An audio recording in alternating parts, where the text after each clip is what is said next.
ángel de la iglesia en la Odisea, he aquí el amén, el testigo fiel y verdadero, el principio de la creación de Dios, dice eso. Que ni eres ni frío ni caliente, ojalá fueses frío o caliente. Pero por cuanto eres tibio y no frío ni caliente, te vomitaré de mi boca. Porque tú dices, yo soy rico y me he enriquecido, y de ninguna cosa tengo necesidad, y no sabes que tú eres un desventurado, miserable, pobre, ciego y desnudo. Por tanto, yo te aconsejo que de mí compres oro fino refinado en fuego, para que seas rico, y vestiduras blancas para vestirte, y que no se descubra la vergüenza de tu desnudez, y unge tus ojos con colirio para que veas. Yo reprendo y castigo a todos los que amo, sé pues celoso y arrepiéntete. He aquí yo estoy a la puerta y llamo. Si alguno oye mi voz y abre la puerta, entraré a él, y cenaré con él y él conmigo. Al que venciere, le daré que se siente conmigo en mi trono, así como yo he vencido y me he sentado con mi Padre en su trono. Todos juntos dice, El que tiene oído, oiga lo que el Espíritu dice a las iglesias. Dios bendiga su palabra. Bien, pues es tiempo de la predicación, los niños salen y es el tiempo de nuestro hermano Raúl.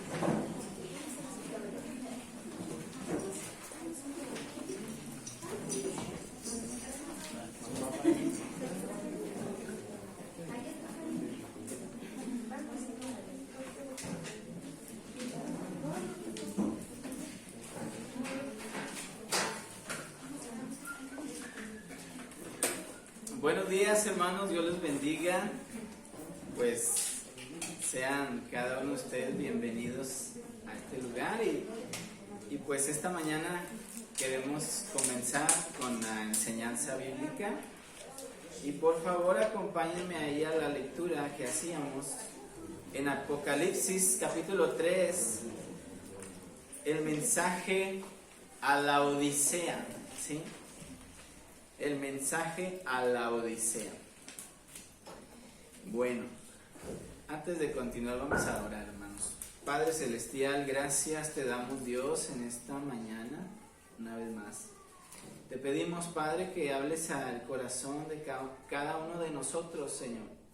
Te pedimos que podamos estar atentos y dispuestos, Dios, a obedecer tu palabra y hacer tu voluntad en nuestras vidas, Señor. Te pedimos, Dios, que como iglesia y individualmente como personas, como cristianos, podamos, Dios, entregarte a ti lo más importante de nuestra vida. Te pedimos, Señor, que nos ayudes en esta mañana a comprender y úsame, Dios, solamente a mí para transmitir este mensaje. Y tú, Señor, sé el que por medio de tu Espíritu Santo convenzas a cada uno. En el nombre de Cristo Jesús te lo pido. Amén. Amén. Bueno, hermanos, el mensaje a la Odisea es la séptima carta escrita por el apóstol Juan a estas 7 iglesias de Asia Menor que están aquí en los capítulos 2 y 3 de Apocalipsis, ¿sí? Estas cartas dictadas por Jesucristo al mismo apóstol Juan, estando él preso en una isla llamada Patmos. Esta isla de Patmos era una isla muy pequeña, cerca de Chipre. En esta isla los romanos la usaban para encarcelar a los presos políticos, para tener aquellas personas que tenían influencia sobre el pueblo, a los que los romanos consideraban mala influencia para el imperio. Entonces ahí estaba Juan, ahí llegó el apóstol Juan como preso. El apóstol Juan estuvo preso en esta isla. Realmente no había barrotes en esta isla, o sea, no había una cárcel o un techo, simplemente eran dejados ahí a la intemperie. En este lugar es donde el apóstol Juan recibe esta visión, esta revelación de Dios, y escribe estas cartas, hermano, tremendas cartas. Entienda usted, hermano, que es el mismo Señor Jesucristo el que está dictándole al apóstol Juan estas palabras escritas aquí. Y cada una de estas cartas va dirigida a una iglesia en particular. Eran iglesias físicas que existían en ese tiempo en Asia Menor.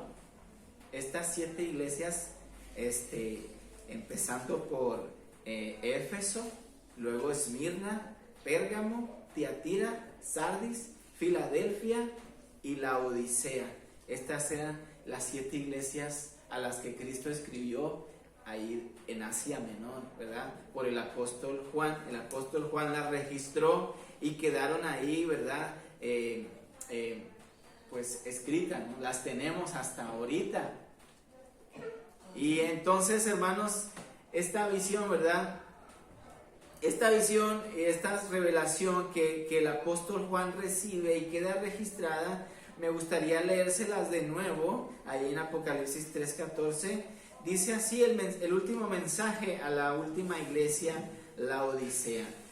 Dice así: y escribe al ángel de la iglesia en Laodicea: he aquí el amén, el testigo fiel y verdadero, el principio de la creación de Dios, dice esto: yo conozco tus obras, que ni eres frío ni caliente. Ojalá fueses frío o caliente, pero por cuanto eres tibio y no frío ni caliente, te vomitaré de mi boca. Porque tú dices: yo soy rico y me he enriquecido, y de ninguna cosa tengo necesidad, y no sabes que tú eres un desventurado, miserable, pobre, ciego y desnudo. Por tanto, yo te aconsejo que de mí compres oro refinado en fuego, para que seas rico, y vestiduras blancas para vestirte, y que no se descubra la vergüenza de tu desnudez, y unge tus ojos con colirio para que veas. Yo reprendo y castigo a todos los que amo. Sé pues celoso y arrepiéntete. He aquí yo estoy a la puerta y llamo. Si alguno oye mi voz y abre la puerta, entraré a él y cenaré con él y él conmigo. Al que venciere, le daré que se siente conmigo en mi trono, así como yo he vencido y me he sentado con mi Padre en su trono. El que tiene oído, oiga lo que el Espíritu dice a las iglesias. Bueno, había algo interesante en la iglesia que estaba en la ciudad de Laodicea. La ciudad de Laodicea, era muy popular esta ciudad. ¿Por qué? Era una ciudad de mercado, era un mercado. En esta ciudad mercantil vendían telas finas, vendían polvos medicinales, tales polvos como el que se usaba para preparar el colirio, que era una medicina para los ojos. Otra característica de esta ciudad es que el agua potable de esta ciudad de Laodicea venía de mantos termales. O sea, el agua potable que ellos tenían venía de aguas termales o térmicas. Si sabe de esas aguas, ¿verdad? Las aguas calientitas. El agua potable venía ahí y venía con ese característico azufre, ¿no? Del agua termal. Y el azufre, al tomar el agua así, sin haberla purificado, pues causaba vómitos y náuseas. Es lo que causa tomar agua azufrosa. Entonces vemos aquí, ¿verdad? Cómo el Señor Jesús le manda este mensaje a los cristianos de la iglesia en Laodicea. Entienda bien esto, no le está mandando el mensaje a toda la gente de Laodicea o todos los habitantes de la ciudad de Laodicea. Le estaba mandando este mensaje a la iglesia que está en esa ciudad. Cristianos como usted y como yo. Personas no muy distintas a usted y a mí. Los demás mensajes que no son tan duros como a la Odisea, reflejan también situaciones particulares de las iglesias. A la iglesia a la que el Señor Jesucristo más alaba es a la iglesia de Éfeso y a la iglesia de Filadelfia. Aunque la reprende también por algunas situaciones que ellos estaban fallando, no es tan dura la reprensión como la que vemos aquí a la iglesia de Laodicea, que les da una tremenda zarandeada el Señor Jesús y les está reprochando sus actitudes que ellos tenían. Entiéndalo de nuevo, no es una gente cualquiera, es una iglesia. Es una iglesia conformada de creyentes que habían profesado creer en Cristo en su corazón, que eran miembros recurrentes, asistentes a la iglesia. Sin embargo, habían caído en un pecado terrible. La razón es la que dice en el versículo 15. Cristo les dice: yo conozco tus obras, que ni eres frío ni caliente. Ni eres frío ni caliente. Y les dice: ojalá fueses frío o caliente, pero por cuanto eres tibio y no frío ni caliente, te vomitaré de mi boca. ¿Qué estaba pasando en esta iglesia, hermanos? El mundo se había mezclado con su fe. El mundo se había mezclado con su cristianismo. El mundo se había metido sutilmente, llega a tal grado de que ni eran fríos ni eran calientes. ¿Qué significa eso? En palabras cortas, un pie en el mundo y un pie en la iglesia o en las cosas de Dios. Eso hace de nosotros una persona tibia. Y dice: si fueras frío totalmente, todavía Dios podría buscarte. Todavía Dios se podía compadecer de ti, tenerte paciencia, esperarte. Si fueras caliente, pues qué bendición, ¿verdad? Un cristiano fervoroso, un cristiano entregado, un cristiano real, un cristiano verdadero, un cristiano que ora, un cristiano que lee su Biblia, un cristiano que no se deja enfriar, que no se deja caer. Pero un tibio, hermanos, no tiene mucho remedio. A tal grado de que el Señor dice: por cuanto eres tibio y no frío ni caliente, dice, te vomitaré de mi boca. Qué cruda expresión del Señor Jesús al decir esto: te vomitaré de mi boca. ¿Cuánto cuesta? La pregunta es de esta mañana y es el tema de nosotros. ¿Cuánto cuesta ser creyente? ¿Cuánto cuesta ser un creyente? ¿O cuánto cuesta ser un cristiano? ¿Cuánto le cuesta a usted, hermano, ser miembro de algún club? Bueno, yo una vez fui al gimnasio, pagué 10 pesos. nomás esa vez me acuerdo que una vez fui al gimnasio. Pero hay quienes van, se inscriben al gimnasio, pagan la mensualidad, pero nunca van, ¿verdad? Sí. Se engañan a los del gimnasio. ¿Cuánto cuesta una membresía, hermano, en el gimnasio? 350, 400. Un gimnasio más o menos, ¿no? 350 pesos. ¿Cuánto cuesta la membresía de Sam's? ¿Alguien sabe? 750. ¿Cuánto? 750. Wow. ¿Cuánto cuesta una suscripción para ver películas en su televisión? 350 pesos. Bueno, nosotros estamos dispuestos a pagar por algo, ¿no? que nos interesa. Nosotros estamos dispuestos a pagar cualquier precio y nos sacrificamos en pagar un precio por algo que nos importa, que nos interesa, ¿no?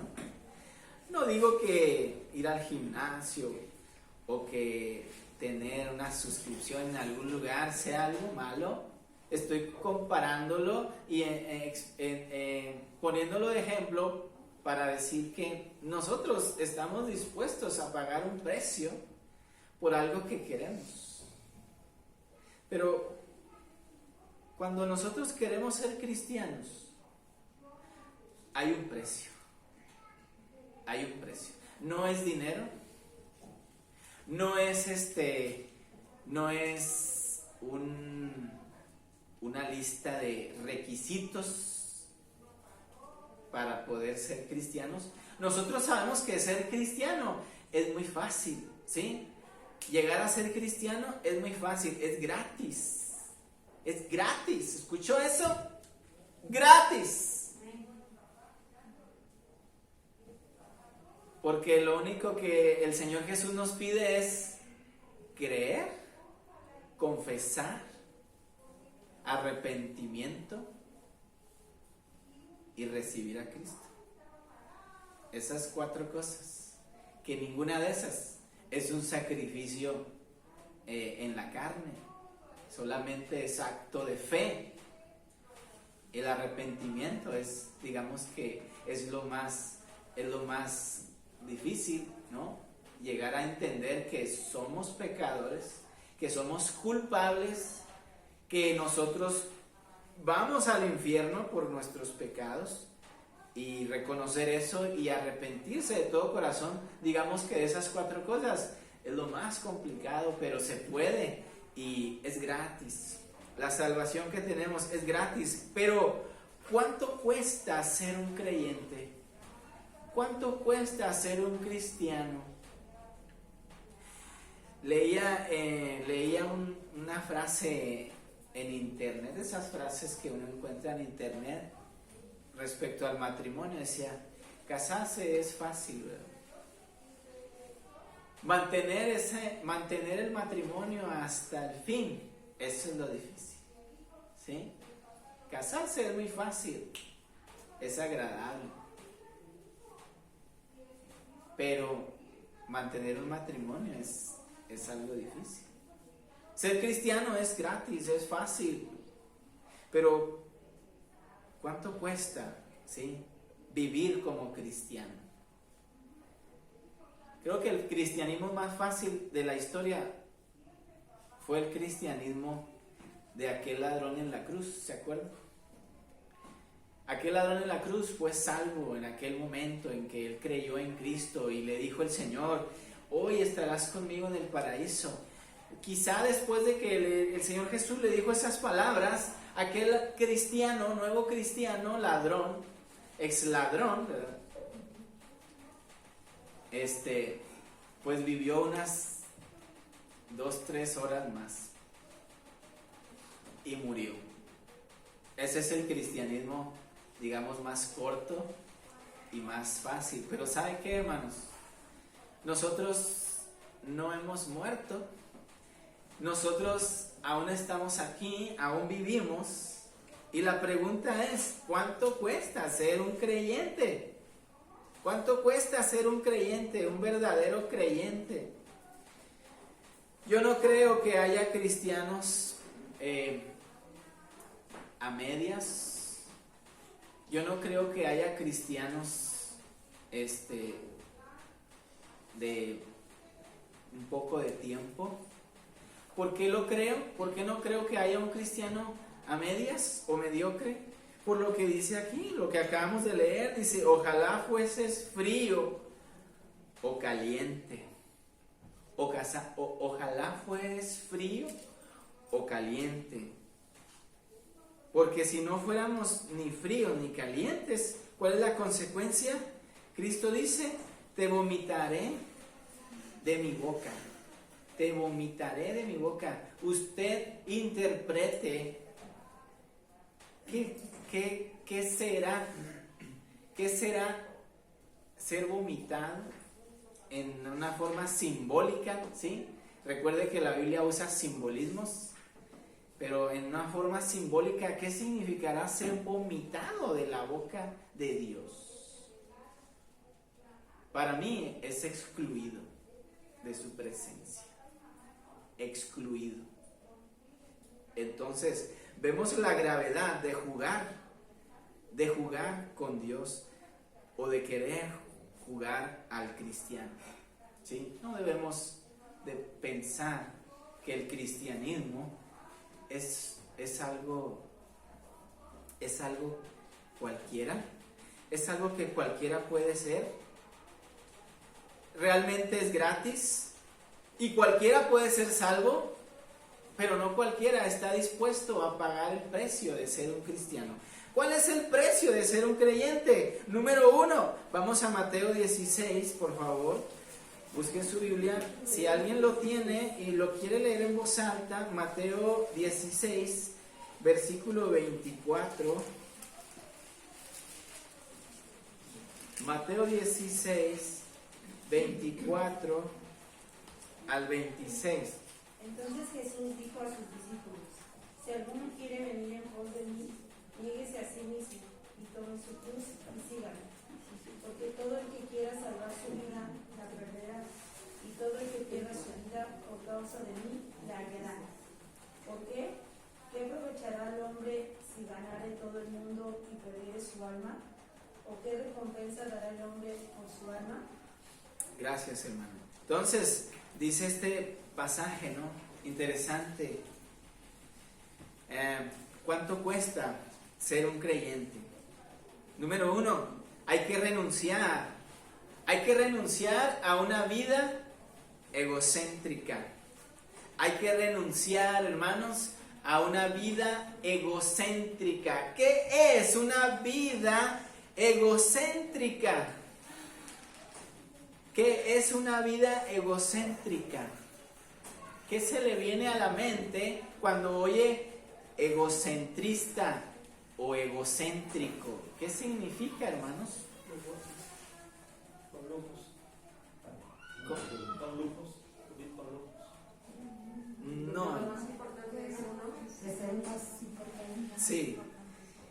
Una persona egocéntrica es cuando una vida está centrada en uno mismo.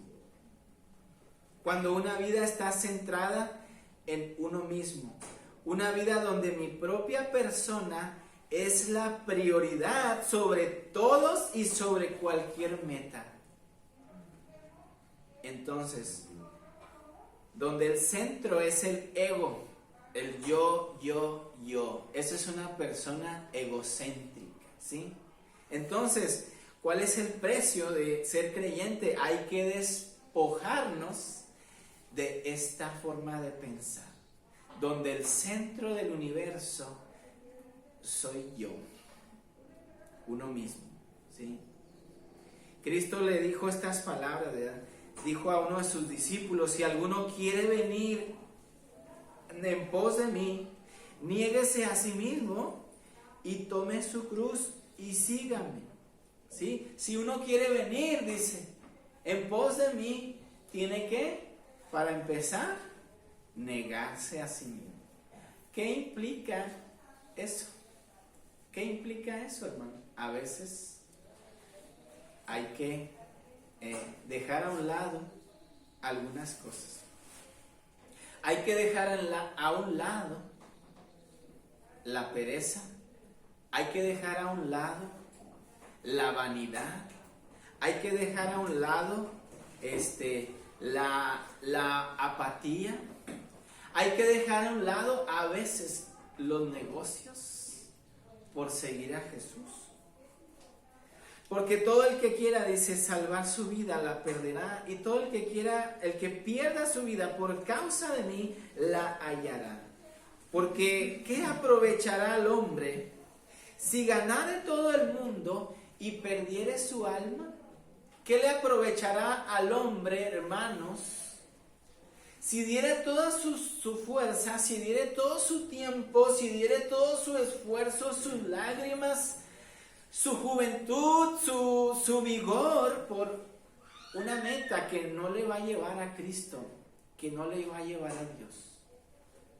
Quizá esa meta le ha hecho rico. Quizá esa meta que usted tiene le va a dar mucho dinero. Ahorita decía el hermano que vivir con lujos, no precisamente eso, ¿verdad? Pero el mundo busca eso. Entre más cómodo esté yo, entonces eso vale la pena, ¿sí? Esa es la manera de pensar de este mundo. Entre más cómodo yo viva, entonces ese fin vale totalmente la pena y vale totalmente mi vida.